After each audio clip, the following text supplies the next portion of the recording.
The Nigerian tertiary education establishments include the universities, polytechnics, and colleges of education. The direct beneficiaries under TED Fund's intervention include the public institutions, which are the universities, polytechnics, as well as the colleges of education. These are duly owned by the federal and state governments.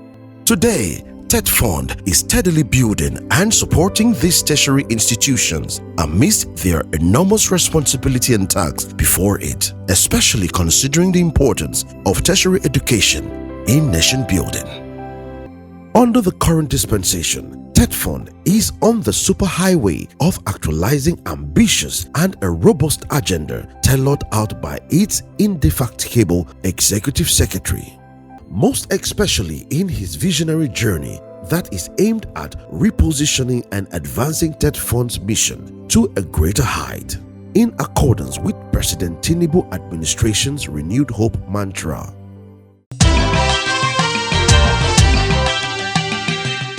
You're welcome to a fresh edition of your program Towards a Greater Nigeria. And today we're looking at the activities and the development taking place in the education sector in Nigeria today.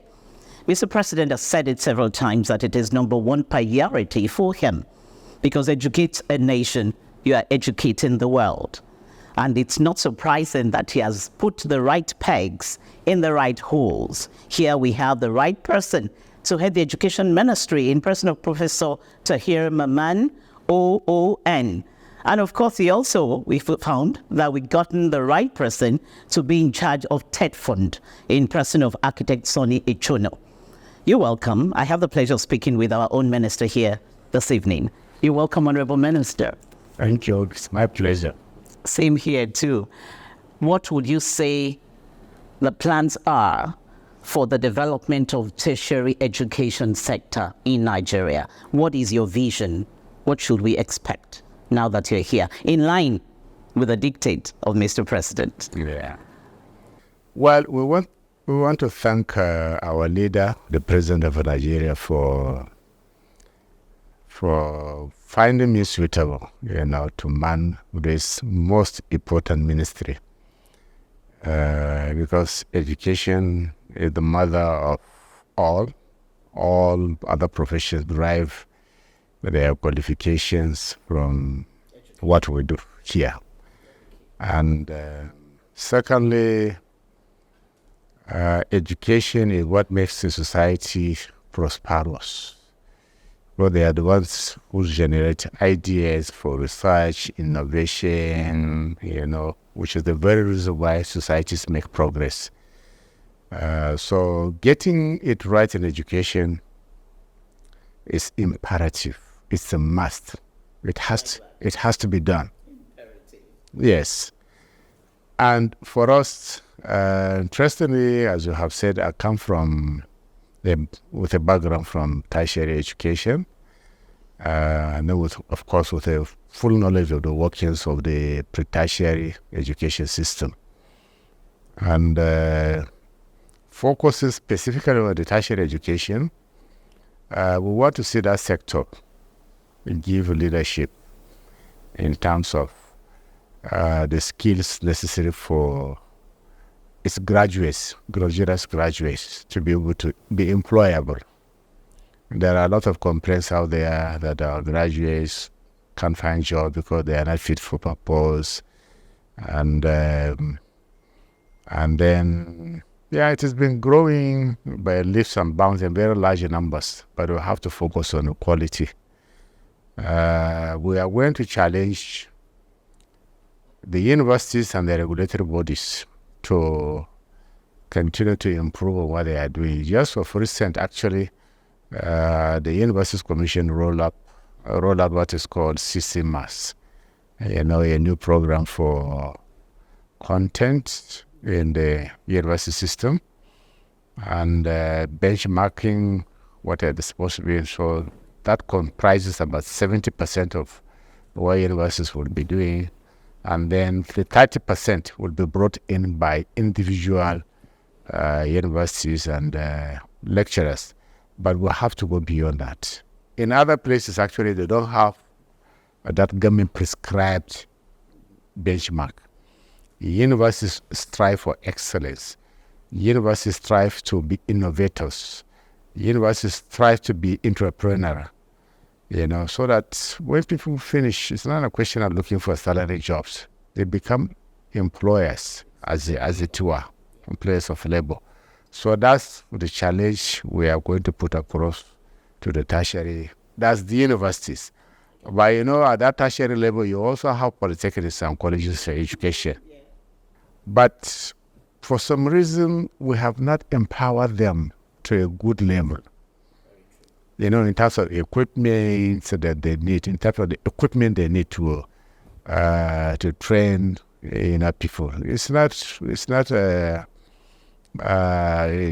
unlike the university. They are supposed to be hands-on. So for us, we are going to focus attention on that, and the same thing with colleges of education. Thank you, Honorable Minister. I must say that amidst the nose diving that you seem to have seen in the education sector, I seem to have some good news for you. Right. Yeah, because I've been with my TV crew on a tour of most of our tertiary institutions for the past 2 months, since August. And what is propelling us is to see right hand, which people will say kuro eyes, what is going on there. And it gladdens my heart to let you know that almost 75 to 80% of the people we engaged, I'm happy to let you know that the response we get has been a very, very positive one. I was at University of Abuja, and one of the students that we spoke to said, "Ma'am, I can't imagine our universities in Nigeria without TED Fund intervention projects." So that gives me some good news. Oh, yeah, it does. TED Fund, it was a very big vision on the part of those who thought about that. And it's one institution actually that has been able to stand out the problem associated with our country. A level of efficiency, its focus, and then its commitment to getting things right. Exactly. Yeah. You don't see TED Fund structures collapsing anywhere, or wobbly, or whatever it is. You see that professionalism on it. Yeah, so it's one outfit that we need to preserve very carefully, because I don't know what will happen if there's no TED Fund in tertiary education. It's been nice talking with you. Thank you. My pleasure. You're welcome. Indeed, the fund is not only supporting public tertiary institutions in the rehabilitation and provision of physical infrastructure, but also contributing to the training of academic staffs in postgraduate studies, both locally and internationally. I have the pleasure of speaking with a very, very dynamic gentleman, the right peg in the right hole. He knows his onions. He is a person of the Vice Chancellor, University of Abuja, Professor Abdul Rashid Na'Allah. You're welcome, Prof. Thank you very much for having me. Thank you so much. Prof, we know the federal government they've invested a lot in the development of tertiary education in Nigeria, especially through the various TED Fund intervention projects. As a VC of University of Abuja, how would you say all these intervention projects have been? How impactful have they been? Yeah. Well, I want to thank you for this question. The truth is that University of Abuja is blessed. If you come to our campus, you will see the difference. Virtually every part of the campus that you go, at the department level, at the faculty level, at the university level, everywhere. Is it equipment? Is it infrastructural building? Infrastructure, even the road. Most of them are sponsored through TED Fund intervention. So our university is moving in a level at which it is pleased with itself due to the TED Fund intervention. Currently, as I speak, we're doing a new Senate building. We're doing an international conference center. We're putting on lecture halls, lecture theaters. We're doing so much tremendous work. We're starting for example, aeronautical and astronautical engineering. We're working with TETFund to equip that new, very, very intensively expensive academic department. Very expensive. So we are proud of TETFund and what TETFund is able to help us to do. University of Abuja is really moving to be, a university that is first rate in the use of technology. And we are grateful to TETFund that is thinking with us, sometimes even ahead of us. I can see. All other VC said the same thing. Absolutely. They're thinking very, very, very spot on. Appreciation goes for a job well done. It can increase the zeal and determination to do more. This underscores the importance of these testimonies on the role of TETFund in enhancing the learning environment in nation's tertiary institution since its inception. Nobody will contest the fact that TETFund is more or less like the lifesaver of education generally in Nigeria. We look around campus, not just here, across all universities, across all public polytechnics and colleges of education. And remove TETFund funded projects and you discover that what you have is more or less like dilapidated, unstructured campuses. So TETFund has been doing a lot. It can still do more. Even the seats are now very comfortable. We now have classes with projectors. We have comfortable classes to sit, to write, and it's beautiful. Then second, it has helped with to eradicate lecture cancellations, because before, where we had few structures, sometimes not everybody can get a space to sit down or to have a lecture at that particular time, and then they have to shift the lecture, postpone it, or cancel it. TETFund has also involved in our library aspect. They provided us with so many chairs, tables, law books, and other books in the library also. TETFund itself has been a very school and a very impactful agency in University of Abuja, and we're so blessed to have them. We thank you so very much, TETFund. We really appreciate. God bless.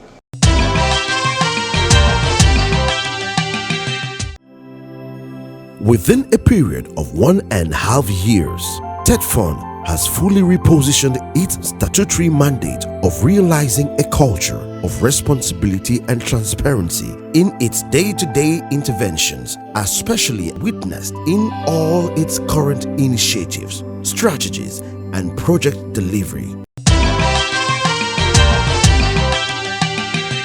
With me, the professor, I call her my dear sister. She's actually the Vice Chancellor of University of Lagos, Professor Shade Ogunshola, a very, very professional lady. And as we get onto the program, you get to see why I said that. You're welcome, my dear sister. Thank you very much. The very first question I have for you, we know that there are lots and lots of TETFund projects here and there, and we know that they are to also enhance tertiary education in Nigeria. How would you say the impact has been on Unilag? I will say, first of all, TETFund has been amazing. And the impact has been in a number of ways. Infrastructure, lecture theatres that we have built, laboratories. We've had scholar suites, which is for international faculty, so that when they come, they have somewhere to stay. Then we've had the impact in terms of ICT, our internet facilities, in terms of computers, having the bringing hardware, the cabling, and so on. For the benefit of the students. Oh, yeah. So ULAG has quite a lot of hotspots around here. Then they've been in manpower development, supported training of staff, training of students. You've supported us also in terms of linking us to international parties. They've also helped a lot in training our junior faculty, as any for PhDs and so on. TETFund also has infrastructure. They also have funding for, maintenance. So that's Which is key. yes. So they supported your infrastructure. They give you maintenance, and they give you some money to determine the things that you really need to do, and you choose what it is that you will do. And then they have some special interventions that come in, that are a lot of money, but it will be some really So specific. and they did not necessarily for you like at this point. I know we also have things for security, that you might need to support you. So we have quite one other one that we just recently did was the academic publishing centers, which is to support our publishing. Yes, so we have the academic with state-of-the-art printing to support the university presses and so on. The TEDFund has been really great in these areas. They've helped in terms of our libraries and getting the kind of resources we need for e-resources. My librarian, I'm not sure if it could function if the TEDFund didn't get us the resources, because as academics, we must have access to new journals and so on. Okay. Because they're in tens of millions to get these resources, and TEDFund helps us to subscribe.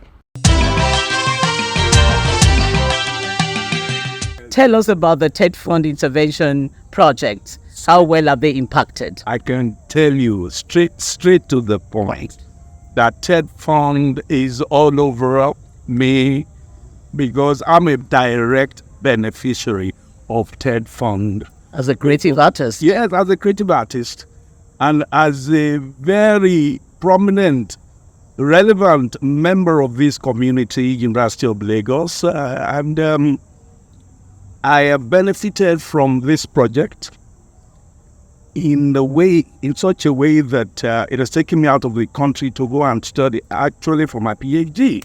TEDFund has made education more convenient for we students. We have a roof over our head, we have ventilation in each hall, and it has made schooling and education more comfortable for us in sense of the hostels. Within our environs in the school, we have hostels where students can just stay in after a stressful day in school.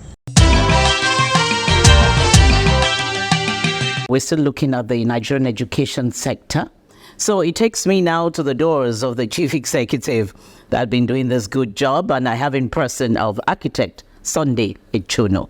You're welcome. Yes. Thank you very much. Pleasure having you. Thank you. Yes. The first thing I want to ask you, having visited a cross-section of our tertiary institutions and spoken with a lot of our people, when I say beneficiaries, the students, the lecturers, even administrative staff.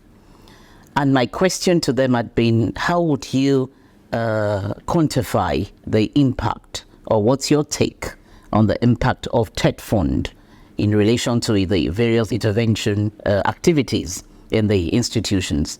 Well, thank you very much, Madam. It's a special privilege to be leading an institution like TEDFund, and also being afforded the opportunity to contribute in a meaningful way to revitalizing, rehabilitating, and restoring our tertiary education system all across board.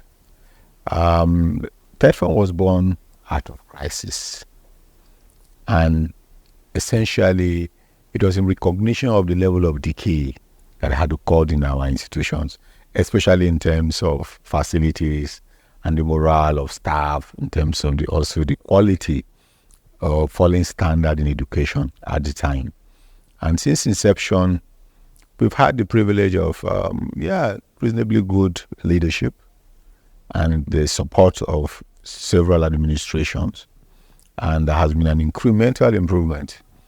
So we are building on very solid foundations that are laid more than 10, 15, 20 years ago.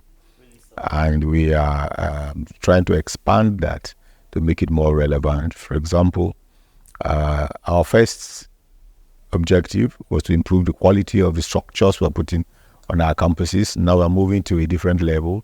We want to have iconic projects, not just dot the campuses with small buildings as they were, but we want to create the ambience of a campus. Our campus has its own architecture that dignifies, that creates, a citadel of learning, as they call it. So we want to restore our campuses to that. And two, we've achieved a great deal in terms of academic staff development. So we are now moving into other areas of research. We want to be able to project Nigerian scholars, to promote them. Part of the reasons why we set up TERAS was because we want increasing visibility for researchers in this country so that they will get citations, and the internationalization and even the international ranking of the institution will get a lot higher.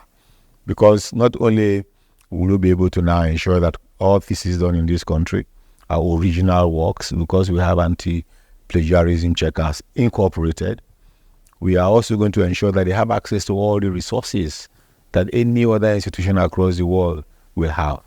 EBSCOOP and a platform, for example, libraries all across the world, all integrated. With Blackboard, we are talking about 4,000 universities across the globe sharing all their resources. So in real time, a professor can be in Harvard and give lectures, and all our 253 beneficial institutions can actually participate in that lecture. So we are bringing our students the quality of resources that is available to any other institution you can find in the world. And again, the issue of entrepreneurship. Time has come when we should stop this notion of producing graduates who will come out to go and seek government employment. Because there's a limit to how many candidates government can employ. So we need to change our curriculum, and we're doing that.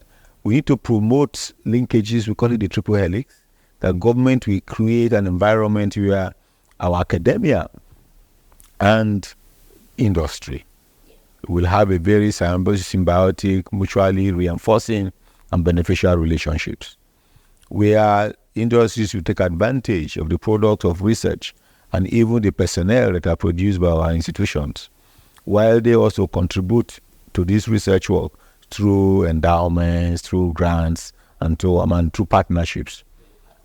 And this is something we are trying to forge and build, because ultimately we need to produce graduates that will fit the needs of tomorrow. Exactly. Solve our societal problems and also anticipate what opportunities there will be there in the economy. Because we need to grow this economy. And there are so many things we can do in various sectors. There are grave inefficiencies out there. Huge opportunities. Even in renewable energy alone, you can do a whole lot. Take agriculture, for example.